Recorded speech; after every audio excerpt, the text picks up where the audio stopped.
వెళ్ళింది 1800 తర్వాత. అప్పుడు ఈ దేశంలో అణగారిన వర్గాల పీడిత వర్గాలకి భారతదేశంలో ఒకనాడు రాజ్యం ఉన్నది.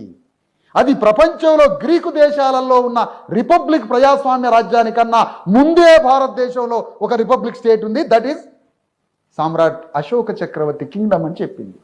ప్రపంచ చరిత్ర చెప్పిన మాట ఇది. ఇక్కడి నుంచే రిపబ్లిక్ సూత్రాలు గ్రీక్ దేశం పోయినాయి, ఆడి నుంచే ఇంగ్లాండ్ పోయినాయి, ఆడి నుంచే అమెరికా పోయిందని చెప్పుకుంటూ వచ్చింది.